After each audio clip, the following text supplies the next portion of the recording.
પૂજ્ય ગુરુદેવની આનંદ આશ્રમ બિલખામાં સનાતન ધર્મ વૈદિક પાઠશાળા વર્ષોથી ચાલે છે. બ્રાહ્મણના સંતાનોને ધર્મ, સંસ્કૃતિ, આધ્યાત્મિક, વેદ વારસો અને પરંપરાના જતન માટે આ પાઠશાળા ચાલે છે. સનાતન ધર્મના ઉપદેશકો તૈયાર કરી સમાજમાં સનાતન ધર્મનો પ્રચાર અને પ્રસાર કેમ થાય એ માટે એ પાઠશાળા આજે પણ કાર્યરત છે.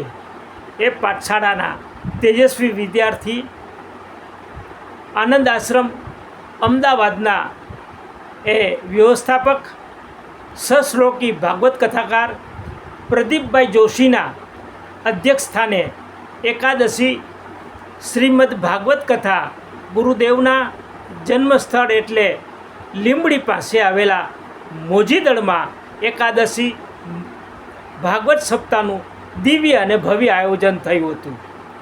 એ કથાના મુખ્ય આચાર્ય આનંદ આશ્રમ બિલખાના પ્રદીપભાઈ જોશી સાથે જ સહપાઠી એવા અને મુંબઈ સ્થિત થયેલા પુષ્કરભાઈ મૂળશંકરભાઈ દીક્ષિત, મુંબઈના મુમુક્ષુ મંડળના એ વડા છે. એ એકાદશી શ્રીમદ ભાગવત કથા મોજીદળના મુખ્ય યજમાન હતા. 2 સત્રમાં ભાગવત સપ્તાહ ચાલતી હતી. તારીખ 6/5/2010થી 13/5/2010 સુધી અખંડ સૌભાગ્યવતી મંગળાબેન મૂળશંકરભાઈ દીક્ષિતના આત્મશ્રેયાર્થે આ ભાગવત સપ્તાહનું દિવ્ય અને ભવ્ય આયોજન થયું હતું.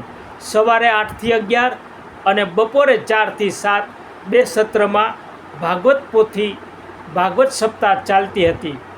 સદભાગ્ય કરો, સદભાગ્ય કહો.